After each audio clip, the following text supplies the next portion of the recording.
سفیان sorry نے بیان کیا، ان سے محمد بن منکدر نے اور ان سے جابر بن عبداللہ رضی اللہ عنہ نے بیان کیا کہ ان کی شادی کے موقع پر نبی کریم صلی اللہ علیہ وسلم نے دریافت فرمایا، کیا تمہارے پاس قالین ہیں؟ میں نے عرض کیا، ہمارے پاس قالین کہاں، ہم غریب لوگ ہیں۔ اس پر آن حضرت صلی اللہ علیہ وسلم نے فرمایا، یاد رکھو ایک وقت آئے گا کہ تمہارے پاس عمدہ عمدہ قالین ہوں گے۔ اب جب میں اس سے اپنی بیوی سے کہتا ہوں کہ اپنے قالین ہٹا لے تو وہ کہتی ہے کہ کیا نبی کریم صلی اللہ علیہ وسلم نے تم سے نہیں فرمایا تھا کہ ایک وقت آئے گا جب تمہارے پاس قالین ہوں گے؟ چنانچہ میں انہیں وہیں رہنے دیتا ہوں اور چپ ہو جاتا ہوں۔ صحیح بخاری حدیث نمبر 3631۔ اسرائیل نے بیان کیا، ان سے ابو اسحاق نے، ان سے عمر بن میمون نے اور ان سے حضرت عبداللہ بن مسعود رضی اللہ عنہ نے بیان کیا کہ حضرت سعد بن معاذ رضی اللہ عنہ عمرے کی نیت سے مکہ آئے اور ابو صفوان امیہ بن خلف کے یہاں اترے۔ امیہ بھی شام جاتے ہوئے تجارت وغیرہ کے لیے جب مدینے سے گزرتا تو حضرت سعد بن معاذ رضی اللہ عنہ کے یہاں قیام کیا کرتا تھا۔ امیہ نے حضرت سعد رضی اللہ عنہ سے کہا، ابھی ٹھہرو، جب دوپہر کا وقت ہو جائے اور لوگ غافل ہو جائیں تب طواف کرنا، کیونکہ مکے کے مشرک مسلمانوں کے دشمن تھے۔ سعد رضی اللہ عنہ کہتے ہیں، چنانچہ میں نے جا کر طواف شروع کر دیا۔ حضرت سعد رضی اللہ عنہ ابھی طواف کر ہی رہے تھے کہ ابو جہل آ گیا اور کہنے لگا، یہ کعبے کا طواف کون کر رہا ہے؟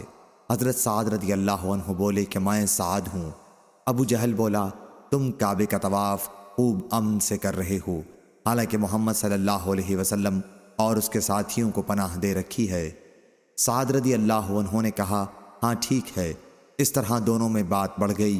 پھر امیہ نے سعد رضی اللہ عنہ سے کہا، ابو الحکم، ابو جہل کے سامنے اونچی آواز سے نہ بولو، وہ اس وادی مکے کا سردار ہے۔ اس پر سعد رضی اللہ عنہ نے کہا، خدا کی قسم اگر تم نے مجھے بیت اللہ کے طواف سے روکا تو میں بھی تمہاری شام کی تجارت خاک میں ملا دوں گا، کیونکہ شام جانے کا صرف ایک ہی راستہ ہے جو مدینے سے جاتا ہے۔ بیان کیا کہ امیہ برابر سعد رضی اللہ عنہ سے یہی کہتا رہا کہ اپنی آواز بلند نہ کرو اور انہیں مقابلے سے روکتا رہا۔ آخر سعد رضی اللہ عنہ کو اس پر غصہ آ گیا اور انہوں نے امیہ سے کہا، چل پرے ہٹ، میں نے حضرت محمد صلی اللہ علیہ وسلم سے تیرے متعلق سنا ہے، آپ نے فرمایا تھا کہ تجھ کو ابو جہل ہی قتل کرائے گا۔ امیہ نے پوچھا، مجھے؟ سعد رضی اللہ عنہ نے کہا، ہاں تجھ کو۔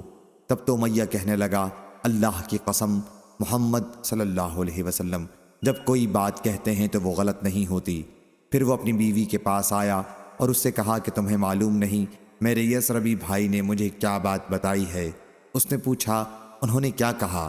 امیہ نے بتایا کہ محمد صلی اللہ علیہ وسلم کہہ چکے ہیں کہ ابو جہل مجھ کو قتل کرائے گا۔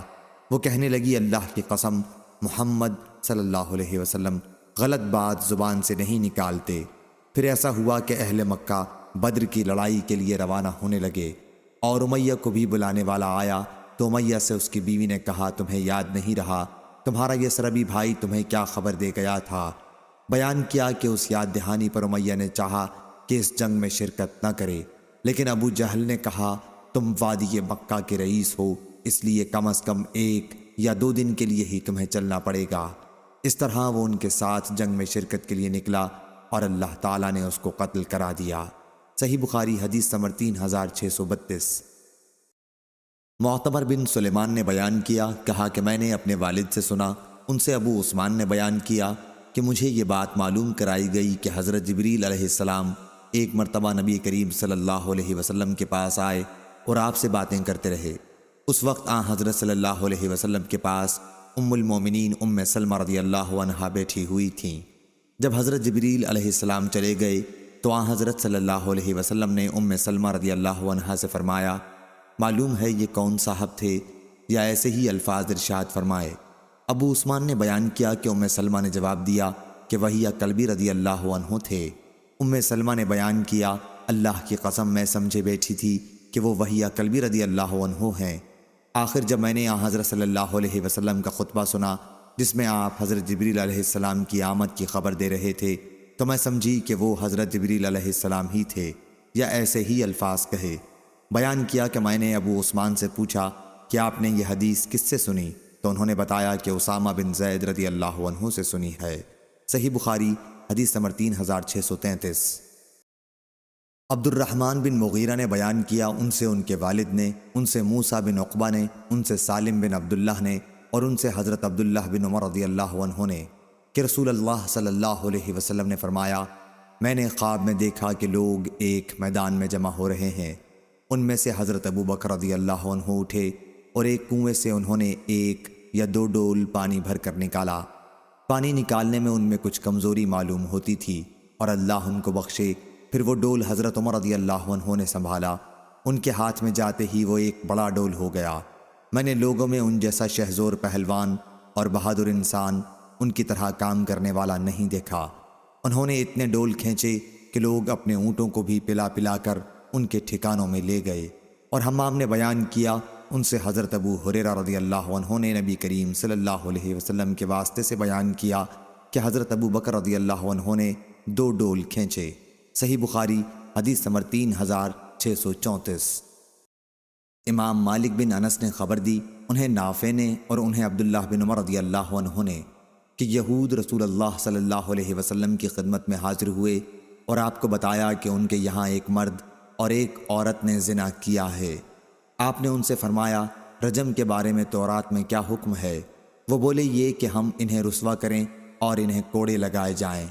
اس پر عبداللہ بن سلام رضی اللہ عنہ نے کہا کہ تم لوگ جھوٹے ہو، تورات میں رجم کا حکم موجود ہے، تورات لاؤ۔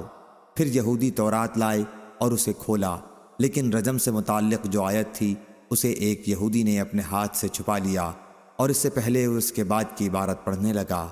حضرت عبداللہ بن سلام رضی اللہ عنہ نے کہا کہ ذرا اپنا ہاتھ تو اٹھاؤ۔ جب اس نے ہاتھ اٹھایا تو وہاں آیت رجم موجود تھی۔ اب وہ سب کہنے لگے کہ اے محمد، عبداللہ بن سلام نے سچ کہا، بے شک تورات میں رجم کی آیت موجود ہے۔ چنانچہ حضرت صلی اللہ علیہ وسلم کے حکم سے ان دونوں کو رجم کیا گیا۔ حضرت عبداللہ بن عمر رضی اللہ عنہ نے بیان کیا کہ میں نے رجم کے وقت دیکھا، یہودی مرد اس عورت پر جھکا پڑتا تھا، اس کو پتھروں کی مار سے بچاتا تھا۔ صحیح بخاری حدیث نمبر 3635۔